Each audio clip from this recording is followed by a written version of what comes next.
Thanks for watching Endgame Economics. If you enjoyed this video, hit subscribe. It's completely free for you, and it helps us continue making more videos like this. Hey everyone, and welcome to The Explainer. So today we're doing something a little different. We're gonna look right past the giant sets, the massive stacks of cash, and the cheering crowds of literally the world's biggest YouTube creator. We're gonna dive into the source material to map out exactly what happens when your entire life, like your day-to-day existence, transforms into content. We're uncovering the invisible crushing pressures operating right underneath the MrBeast empire. Let's get right into it. Okay, jumping into part 1, the perfect success illusion, unpacking the visible peak of internet fame. So when millions of people look at MrBeast, they definitely don't see a struggle, right? They see the absolute ultimate winning machine. We're talking money, fame, viral videos, and just this endless, boundless energy. It literally looks like the absolute pinnacle of internet success. It's this flawless illusion of a creator who is just always smiling, always hyped up, and always perfectly ready for the camera. And it makes perfectly good sense, because we naturally equate that kind of massive success with an open birdcage, right? Like absolute freedom. We just assume that reaching the very top means you get to write your own rules. But actually, the source text makes a totally profound point here. Behind this massive empire is a really heavy, mechanical grind. When your entire life becomes content, success stops being liberating. Instead, it becomes what they call success as survival. You're literally just surviving the daily demands of the giant machine you built.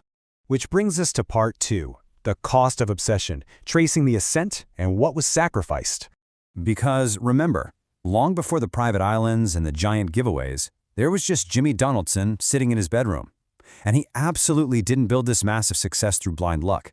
While everyone else was, building ordinary lives, he heavily tipped the balance away from normal teenage experiences, sleep, and just basic stability.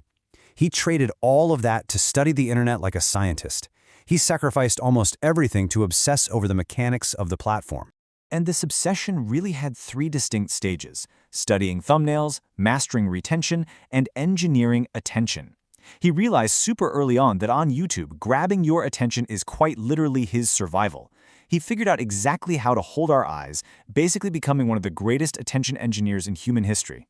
But, as the source text warns us, doing that comes with a seriously heavy hidden cost. All right, moving to part 3, the algorithmic escalation trap, reaching the peak and finding the treadmill. So think about a regular job. At the end of the day, you can just clock out, right? Go home, disconnect. Internet fame doesn't work like that. 300 million. Just really think about that number for a second. That is nearly the entire population of the United States clicking on a single video. Imagine sitting there watching your analytics screen climbing past that number. While it obviously looks like this massive victory, it actually creates terrifying pressure. Why? Because once you hit that number, it stops being a peak and it just becomes your new baseline. And that is exactly what we call the escalation trap, when yesterday's massive success becomes today's baseline expectation. Because, let's face it, algorithms never sleep, do they? Audiences never stop demanding the next big thing. The platform constantly rewards bigger spectacles, crazier risks, and way bigger budgets. Plus, the internet gets bored incredibly fast, forcing creators into this endless, totally exhausting cycle just to keep surviving. It's like success online basically behaves like a treadmill that just speeds up forever. It never slows down. And it poses this truly terrifying question to us: what actually happens when you manage to become the biggest creator on earth, yet you are somehow still expected to become even bigger tomorrow? Like, honestly, how fast can you run before you eventually stumble? Which leads perfectly into part 4, too big to stop, the burden of the corporate machine. At this point, we really have to shift our perspective from Jimmy the individual to MrBeast the absolute behemoth. I mean, hundreds of employees rely on him now for their livelihoods. He carries the sheer weight of multi-million-dollar productions, crazy global expectations, and massive, massive financial risks. Slowing down? It isn't just about taking a quick break anymore. Dropping this weight is genuinely dangerous to the entire corporate ecosystem he's built. Stopping is literally impossible. His identity, his audience, and his employees, they all entirely depend on this constant forward momentum. The machine must be fed, upload after upload, challenge after challenge, spectacle after spectacle. Even when the studio lights finally shut off and that inevitable exhaustion sets in, the relentless pressure to just shovel more money and more energy into the furnace to fund that next video, it's always there, always burning.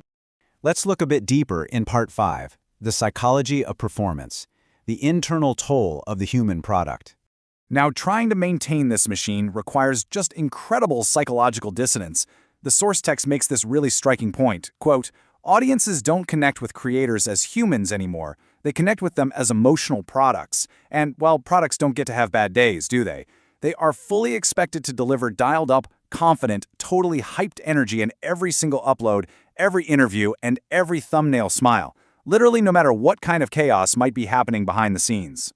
So naturally, this creates the ultimate hidden pressure, trying to separate your personal identity from your public performance. As a creator grows to this kind of crazy magnitude, the line between the tired everyday human and the smiling, perfect product completely blurs. The whole world sees the outward success, right? They see the billions of views, but they almost never see the immense psychological weight required to hold up that perfect reflection behind closed doors. And finally, part 6, consumed by the algorithm, the final philosophical dilemma. Look, MrBeast studied the code, he built the perfect content, and he won the internet game better than almost anyone alive. But here's the catch. The machine is never, ever satisfied. It always demands more scale, more emotion, and more intensity. Which leaves us with this lingering, honestly pretty haunting thought. At what point does success actually stop belonging to the creator and start belonging to the algorithm?